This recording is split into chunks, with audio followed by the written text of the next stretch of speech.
हा पार्ट 2 आहे. श्रीतत्व आणि गुरुतत्व काकांबरोबर आपण त्याच्याबद्दल चर्चा करूया.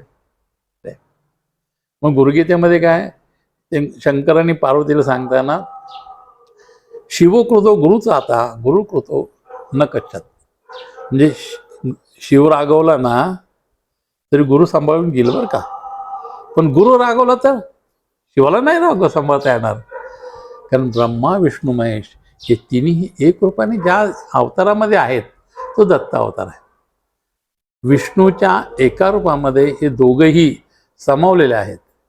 त्यामुळे एक रागवला शिव गुरु सांभाळून घेऊ शकेल, पण गुरुच रागवला तर कोणाचीच वांधे नाही होणार. म्हणून तिथे अनन्य भावने शरण जा. तो सद्गुरू फार मायाळू आहे आणि तो प्रेमावर पांघरून घालणार आहे. तुमचे अपराध असतील ना ते तुम्हाला वेगळ्या पद्धतीने समजून सांगेल. पण गुरुतत्वाचा मुख्य उद्देश काय, तू कोण आहेस हे पहिलं शोध. म्हणून ते गुरु ह्याच्यामध्ये टेंबे स्वामींनी लिहिले एका ठिकाणी अलर्काच्या गोष्टीमध्ये, अलर्क सगळं राज्य होता तो गेला सगळ्या का, आणि कोणाकडे जायचं तर दत्तगुरूंकडे गेले. ते म्हणले अरे मी असं आहे, सगळं माझं गेलेलं आहे, मला दुःख झालं आहे. तेव्हा त्यांनी सांगितलं, दत्त महाराजांनी म्हटलं हां कळलं तुझं, फक्त आता आपण उपाय करू तुझे, फक्त माझ्या 2 प्रश्नाची उत्तर तू मला दे. तू कोण आहेस आणि दुःख कुठं झालंय हे मला दाखव, म्हणजे त्या दुःखावर मी दागण्यात येईल की दुःख नष्ट होईल. या 2 प्रश्नाचा जेव्हा विचार करायला लागला राजा, तेव्हा कळलं की मी कोण आहे. मी राजा नाही, ते नाही, त्या परब्रह्म तत्वाचा मी अंश आहे. मग दुःख कुठं होणार, दुःखावर दागण्यात याचा प्रश्नच येणार नाही, कारण दुःखच नाही मला. मी जर त्या परमेश्वराचा अंश आहे तर मी आनंदीच असणार. सुख दुःख या संकल्पना सापेक्ष आहेत, त्या निघून जातात, पण आनंद राहतो. म्हणून आपल्याकडं आनंद सच्चिता आनंद रूपम शिवोहम शिवोहम म्हटलेलं आहे. आणि दुसरं त्यांनी सांगितलंय की मी जो आहे ना तो सर्वव्यापी निराकार निर्गुण असा आहे. कारण तुम्हाला काय वाटतं की परमेश्वर मला दिसला पाहिजे, कसा दिसला पाहिजे. खूप जणांचे प्रश्न असतात, स्वामी मला दर्शन द्या, स्वामी मला सोडवा, या गोष्टीचं येणार कसा. समजा स्वामी एकाच रूपात येऊ शकला नाही, नाना रूपात येतील. तुमची कॅपॅसिटी पाहिजे ओळखायची की आता मी म्हणले महाराज मला दर्शन द्या, आणि महाराज दुसऱ्या रूपात आले. आणि काका असं आहे पण की लोकांना नंतर रिअलाइज होतं की अरे बाबा हा व्यक्ती कोण होता. तो येऊन मदत केला, मला हे घेऊन गेलं, मला हे करून दिलं, आणि नंतर नाहीच आहे, तो आला कुठून. परब्रह्म तत्व तुमच्यासाठी साकार होतो. तुम्हाला ओळखायची त्यावेळेला तिचं पाय धरायची किंवा नमस्कार करायची बुद्धी सुद्धा तुम्हाला होत नाही, कारण तुम्ही तुमच्या दुसऱ्या संकल्पनेमध्ये व्यस्त असता. मग चित्त शुद्ध असेल तर जनाबाईला सुद्धा विठ्ठल दिसतो. जळीचा कांडिता तुझं गाईनं मी आनंदा, या कामामध्ये मी तुला पाहिल, माझ्या कामामध्ये राम दिसला पाहिजे. आणि तो राम दिसताना जेव्हा आपण असं करतो तेव्हा तो रामही कामाला येतो. हे जनाबाईचं संतांचं उदाहरण आपल्याकडे एवढ्यासाठी दिलं जातं की मी आहे ना, ठीक आहे, तुझ्या आज कलियुगामध्ये मला जर सर्वाइव्ह व्हायचं असेल की मला हे एवढं कळायला लागणार आहे, मी एवढं बिझी असणार आहे.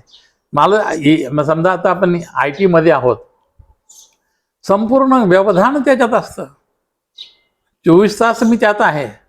पण ते करताना जर मी दत्त महाराजांची आठवण केली ना ते करतात.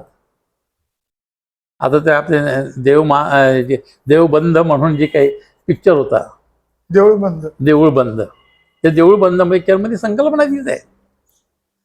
तो ITचा असं त्याचा पासवर्ड विसरतो. सगळं माहिती आहे, पासवर्ड विसरला काय करणार, काही फायदा नाही. सगळं नॉलेज आहे काय, पण they cannot incorporate that knowledge into that technology. आणि मग हे कोण दाखवतं, तर बरं स्वामी येतात आणि तो संकल्प काय आहे @ माझा त्यांनी सांगितलं, आणि मग ते त्यांनी दिलं. हे करतं कोण, तर तुझंच आत्मतत्व तुला मार्गदर्शन करत असतात. शुद्ध चित्ताने त्याच्याकडे पहा. ही त्या ठिकाणी संकल्पना आहे. शिवरात्र ही फार चांगली संकल्पना आहे. तुम्हाला सांगतो, ही खगोलिकदृष्ट्या आणि आध्यात्मिकदृष्ट्या इतकी उच्च गोष्टीची आहे, ते संपूर्ण विश्वाला व्यापून राहिलेली कल्पना आहे. म्हणून बाकीचे हे जे करतात, आता बाकीच्या ठिकाणी विपर्यास होतो की मग ते डान्स करा किंवा हे करा, ते नाही. लोकांना जागो ठेवण्याचे ठेवण्यासाठी होत नाही, पण ते जागो ठेवणं काय होतं, मनाचे क्लेश वाढतात. तुम्ही एखाद्या डान्समध्ये भाग घेताय म्हणजे चित्तात वृत्ती कोणती निर्माण होते, रंजन वृत्ती निर्माण होते, ती स्थिर राहत नाही. रंजन जी वृत्ती राहते ना, की मला मनाला काय भावतं ते मला कायला आवडेल. पण ह्या ठिकाणी भावनेचा प्रश्नच नाही. तो आणि मी एक आहे, ही जी भावना आहे ही रंजनाच्या पलीकडची आहे. आणि मग रंजनाच्या पलीकडे असेल तर माझं चित्त शुद्ध राहील का, चित्त स्वस्थ राहील काय? ठीक आहे, 2 मिनिटं मला वातावरण निर्मितीसाठी हे केलं, 2 मिनिटं गृहीत धरलं, चित्त सरवेल काय, माझं ध्यान लागेल काय? त्या ड्रमच्या नादामध्ये माझं चित्त शांत राहू शकलं पाहिजे. वाराचा गोंगाट आला, जोरात आला वारा, आणि त्या वारामध्ये जर मी माझी नाव इकडं हेलकाली झाली तर ती स्थिर राहणार नाही. ज्योत लावलेली आहे, वाऱ्याने हेलकावते, तर स्थिर राहू शकेल काय? ह्या उपचार बाह्य आहेत. त्या बाह्य उपचारामध्ये सुद्धा माझी ज्योत स्थिर राहिली पाहिजे, माझं ध्यान लागलं पाहिजे. ही जी करण्याची, म्हणून शिवरात्र काय सांगितलं, रात्रीच्या 2 प्रहरी, जिथं कशाचाही हे विकल्प नाही आहे, असं तो कर, तू माझ्यापाशी येऊन जाशील, अशी शिवाची एक आज्ञा आहे. म्हणून आपण सगळ्यांनी शिवरात्र करावं, अशी माझी कळकळीची विनंती आहे. काका, श्री गुरुदेव. तुम्ही आज आमच्यासाठी वेळ दिला, खूप छान ऐकून वाटलं. धन्यवाद. श्री गुरुदेव. अध्यात्मावर नवनवीन माहिती मिळवण्यासाठी देव माझा चॅनलला सबस्क्राईब करा. पोस्ट आवडल्यास लाईक करा, शेअर करा. कमेंटमध्ये श्री गुरुदेव दत्त लिहायला विसरू नका.